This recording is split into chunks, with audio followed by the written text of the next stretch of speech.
Bonjour à tous et bienvenue dans cette nouvelle vidéo à propos de l'acné. Vous allez voir que c'est super intéressant parce que ça permet de comprendre ces boutons qu'on a ou au moins qu'on a tous déjà eu et que parfois on a encore. L'acné, ça vient du grec, je ne sais pas comment ça se prononce, mais bon, de toute façon, c'est pas le sujet. Bref, l'acné, c'est une maladie rétentionnelle. Et pour comprendre son mécanisme, il faut connaître la composition de la peau.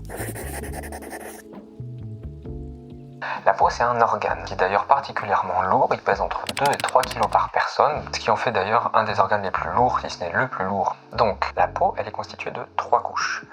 L'épiderme, le derme et l'hypoderme.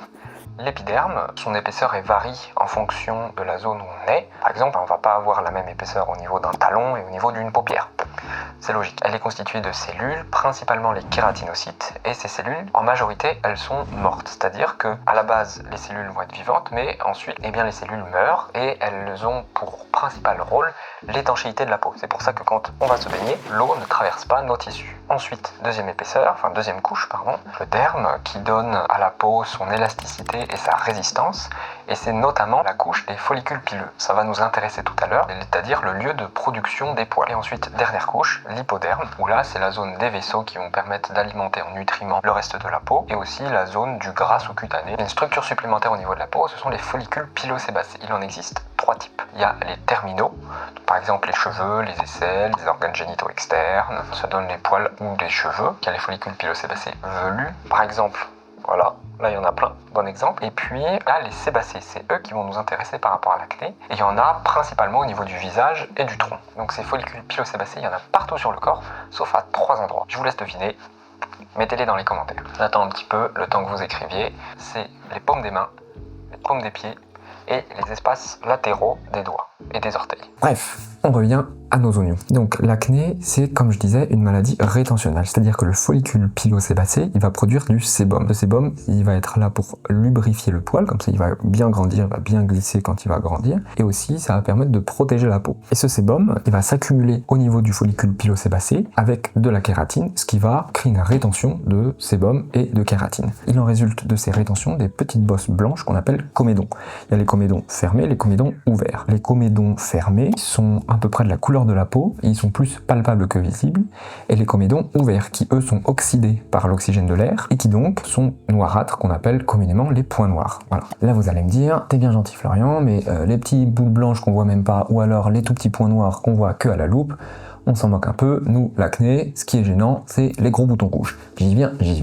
En plus de ces lésions élémentaires rétentionnelles, il y a aussi les lésions élémentaires inflammatoires. Et dans ces lésions inflammatoires, il y a les papules, une bosse un petit peu rouge, c'est pour ça qu'on appelle ça papule. Il faudrait que je vous fasse une autre vidéo sur les différentes lésions dermatologiques, mais une papule, c'est quelque chose qu'on peut palper. C'est pour ça qu'on appelle ça papule. Logique. Très sympa à dire, papule, palper, bon bref. Et puis il y a les pustules, c'est là où on voit le petit bout blanc, petit point rond, le petit point blanc au milieu qu'on adore d'ailleurs éclater. Dernière lésion inflammatoire, les nodules. Donc là, c'est des lésions qui sont un petit peu plus grosses, qui font plus de 1 cm, qui sont très douloureuses, qui peuvent, elles, laisser des cicatrices. Là, on a fait à peu près le tour des lésions qu'on voit dans l'acné, et on peut rajouter comme symptôme supplémentaire la peau un petit peu grasse, parce que c'est ce sébum qui lubrifie les poils, qui est produit en trop grande quantité, et qui donc donne cet aspect de peau un petit peu luisante, peau un petit peu grasse. Maintenant, les causes. Pourquoi est-ce qu'on a de l'acné? Pourquoi est-ce qu'on n'en a pas? Il y a plusieurs choses qui sont entrelacées. D'abord, il y a les androgènes. Le principal élément, c'est la testostérone. Soit il y en a plus qui est produite, soit on a une sensibilité augmentée à la testostérone, même si le taux de testostérone, il est normal. Et donc, en résulte une production plus importante de sébum. Et conclusion, on retourne à ce que j'expliquais plus tôt. Le sébum plus kératine, ça se coince, ça fait une lésion rétentionnelle et parfois des lésions inflammatoires. Autre cause, c'est la période de l'adolescence. C'est généralement l'âge où on a de l'acné. C'est une période de changements hormonaux. Là aussi, je vous ferai une autre vidéo là-dessus. Tous ces changements d'hormones qu'il y a à la période de l'adolescence, ces changements hormonaux, ils peuvent favoriser l'apparition de ces lésions. C'est pour ça qu'on en a souvent à l'adolescence. Et dernière raison possible, en tout cas qui est envisagée, c'est la flore microbienne qu'il y a sur la peau. Nous, sur notre peau, on n'a pas une peau qui est stérile. On a tous des bactéries, des milliers de bactéries, des millions de bactéries sur notre peau. C'est que quand on opère que là, on essaye d'enlever au maximum les germes cutanés. Et encore, c'est impossible d'avoir une peau qui est parfaite, totalement stérile. Mais donc, on a tous des bactéries sur notre peau. Il y a certaines bactéries qui vont favoriser l'inflammation et donc qui vont créer les lésions rétentionnelles ou inflammatoires de l'acné. J'insiste bien sur la différence entre la bactérie qui va créer une inflammation parce qu'elle ne va pas infecter la peau. L'acné, c'est pas une maladie infectieuse. L'acné, c'est une maladie inflammatoire. Alors, maintenant, la question que tout le monde se pose, c'est comment est-ce qu'on fait pour s'en débarrasser? Parce que l'acné, c'est pénible, ça démange, et puis voilà. Il y a des règles hygiéno-diététiques, toujours comme ça. En médecine, c'est toujours en premier les règles hygiéno-diététiques. Déjà, il faut pas percer les boutons parce que il y a deux risques à ça. La lésion elle puisse s'infecter, donc l'inflammation là, elle va se transformer en infection, ça c'est embêtant. Et puis deuxième chose, c'est que ça peut aussi laisser des cicatrices. Toutes les lésions, les comédons ouverts, les comédons fermés, les papules, les pustules, elles les donnent pas de cicatrices, sauf si on les perce, et donc là il y a un risque. Les nodules en revanche, eux, ils peuvent donner une cicatrice. Il faut savoir que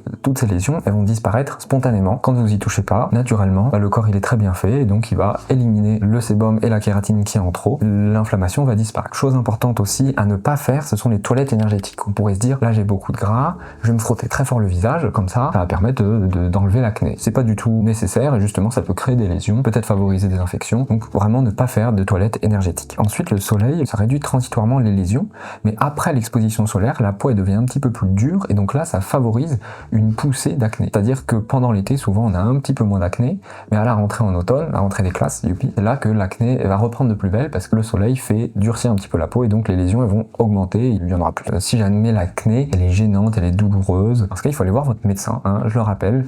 Ces vidéos, elles sont juste là pour faire de la vulgarisation médicale, pour transmettre des connaissances, mais en aucun cas ça va remplacer une consultation médicale. Donc si jamais vous avez un problème de santé, peut-être que ces vidéos vont vous renseigner sur comment est-ce que ça fonctionne, mais elles vont jamais en aucun cas remplacer une consultation chez un professionnel de santé. Dans certains cas, il y a des traitements médicamenteux qui existent pour traiter l'acné. Dans ces traitements médicamenteux, il y a les traitements locaux et il y a les traitements généraux. D'abord, traitements locaux. Donc premier traitement des traitements locaux, c'est l'acide rétinoïque. C'est le nom compliqué de la vitamine A et ça permet une meilleure élimination du sébum et de la kératine. Ensuite, il y a le peroxyde de benzoïle, super nom. Il faut faire attention avec ce traitement parce que ça peut décolorer les vêtements. Petit conseil, il faut faire attention avec le peroxyde de benzoïle, bien se nettoyer avant de remettre des vêtements ou alors des vêtements qui ne se tachent pas ou qui ne se décolorent pas surtout. Il y a aussi certains antibiotiques comme la clindamycine, comme l'érythromycine pour diminuer les risques d'inflammation. Ces traitements, ils sont à appliquer le soir parce que certains sont photosensibilisants, c'est-à-dire que le soleil va avoir un effet plus toxique que d'habitude sur les zones où on a appliqué le produit. Et vu que souvent c'est sur le visage ou sur le front,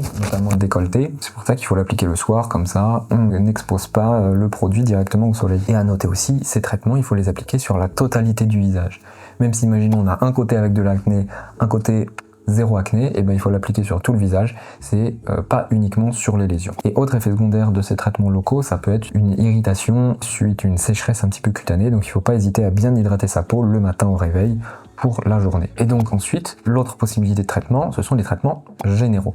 Les traitements généraux, c'est souvent des traitements qu'on va prendre par la bouche, qu'on appelle péros, voilà, par voie orale. Donc on a des antibiotiques, comme ceux qu'on appliquait par voie locale, mais là c'est juste par voie générale. Et aussi le gluconate de zinc, qui est indiqué dans certaines situations particulières, quand les antibiotiques, ils ne peuvent pas être administrés. Par exemple, s'il y a une grossesse, on va pas donner des antibiotiques parce que ça peut être gênant par rapport au bébé, et donc on va donner du gluconate de zinc qui lui n'est pas gênant pour le bébé. Dernier traitement qui est un des plus connus même, c'est le fameux Roaccutane ou l'isotrétinoïne. Ça c'est inspiré de la vitamine A, qui est le traitement de dernière intention. Même si c'est celui qui fonctionne le mieux, c'est parce que y a un certain nombre d'effets secondaires possibles et il y a aussi des conditions importantes à valider pour pouvoir le prendre. Par exemple, une grossesse est totalement incompatible pour ce genre de médicament. C'est pour ça que, par exemple, une contraception est obligatoire chez toutes les femmes qui prennent du Roaccutane pour empêcher la possibilité d'une grossesse qui pourrait aboutir à des malformations. Il y a d'autres effets secondaires qui sont possibles, comme d'habitude, les effets secondaires, c'est possible qu'ils soient présents, c'est possible qu'ils ne soient pas présents, c'est une histoire de probabilité. Il y a par exemple une sécheresse de la peau et des yeux, c'est pour ça d'ailleurs qu'il ne faut pas porter de lentilles quand on prend du Roaccutane. Et il y a aussi la possibilité qu'il y ait une augmentation des lésions d'acné pendant le premier mois de traitement. D'ailleurs, c'est une des rares situations où l'évacuation des lésions est autorisée parce que ça permet de limiter cette recrudescence d'acné lors du premier mois de traitement. Globalement, que ce soit les traitements locaux ou les traitements généraux, les résultats ils peuvent être observés au bout de 2-3 mois. Donc il faut jamais être pressé, ça prend du temps. Donc ça sert à rien de au bout d'un mois espérer qu'il y ait un grand changement alors que c'est plutôt au bout de 2-3 mois que là on va pouvoir voir si le traitement est bien efficace. Merci d'avoir regardé la vidéo, j'espère qu'elle vous aura plu. N'hésitez pas à donner votre avis en commentaire sur ce nouveau format de vidéo et à poser toutes vos questions concernant l'acné. Vous pouvez aussi me donner de nouvelles idées sur des vidéos que vous aimeriez voir sur le thème de la médecine. En attendant, moi je vous dis à très vite pour la prochaine vidéo. Salut!